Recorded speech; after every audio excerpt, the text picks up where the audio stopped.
after Ryan Garcia lost to Tank Davis after a 7th-round TKO, he decided to leave Joe Goosen, and there was lots of controversy because remember the post-fight, they didn't really have anyone around Ryan. His trainer wasn't there. Oscar wasn't there. And he ended up parting ways with Joe Goosen. And it turns out now he has chosen a new head trainer, and it's none other than the guy that everyone really goes to after, Derrick James.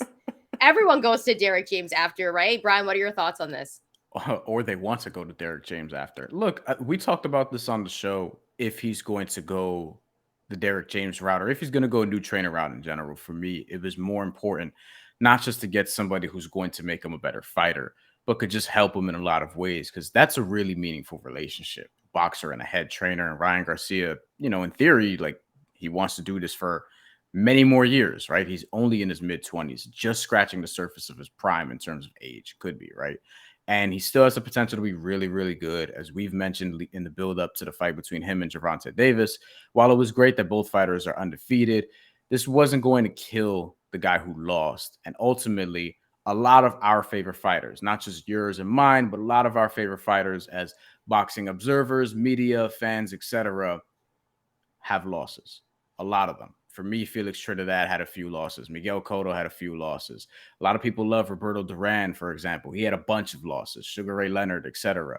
Floyd Mayweather is one of the only guys who didn't lose. Andre Ward as well. But for the most part, people lose. And I think this is an interesting choice because we know who Derrick James has worked with. Errol Spence, Mel Charlo, now Anthony Joshua. And Anthony Joshua looked good in his last fight. He still looks beatable, but that may be more of an Anthony Joshua thing than a Derrick James thing. And with Ryan Garcia, I think if he's match made properly coming out of the Gervonta Davis thing, there are some really interesting fights on the horizon for him, regardless of whether or not he stays in that matchroom golden boy sort of stable or he ends up jumping somewhere else in the future.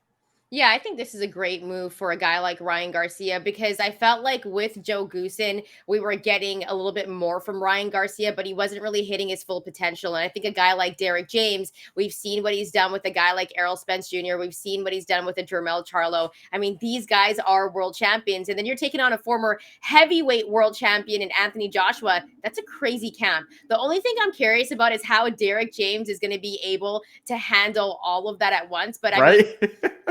he's one of the best trainers in the world. And I think this is really good for Ryan Garcia. I would like to see him stay with the trainer for a little while, though. I don't want him to stay with Derrick James for, 2 or 3 fights, kind of like how he did with Joe Goosen. I would like to see him build this relationship and kind of move forward with Derrick James. And you mentioned it, for Ryan Garcia at 140 pounds, there are some very interesting fights. And there's even a possible title, a WBA title that Rolly just won, that I think Ryan Garcia and him could go head to head, and that could be a blockbuster fight. I think it's one of those things for Ryan Garcia where this move is actually going to probably be the most important move of his career. Because as you know, right now, everyone wants that, because of Money Mayweather. But like you mentioned, some of our favorite fighters also have losses on their record. So Ryan Garcia proving that he's taking this a little bit more seriously. When you go to a Derrick James camp, I mean, you're talking about, listen, I'm taking this seriously. I want to win. I'm rocking with Derrick James now. And that's essentially what Anthony Joshua did as well. So I think this is a great move for Ryan Garcia. Any final thoughts on this Ryan Garcia, Derrick James, and the camp that they have going on there? I would like to see that camp active. We haven't seen Jermel Charlo in a while. We haven't seen Errol Spence in a while. We just saw Anthony Joshua, and we'll probably see him again before the end of the year. One more time, maybe twice, but probably once.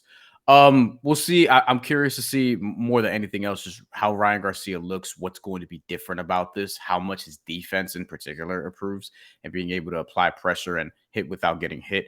But then also what that first fight is going to be. When is it? Where is it at this point? Because there's some questions about how much longer he's going to stay at Golden Boy. We got a couple comments about that from our watchers and listeners about, like, they don't think he's going to stay there for long. And after Oscar De La Hoya just sort of left him hanging at the presser, maybe there's something to that. But ultimately, just curious to see how long this relationship lasts and how Ryan Garcia comes back from his loss against Gervonta Davis, presumably at some point this year.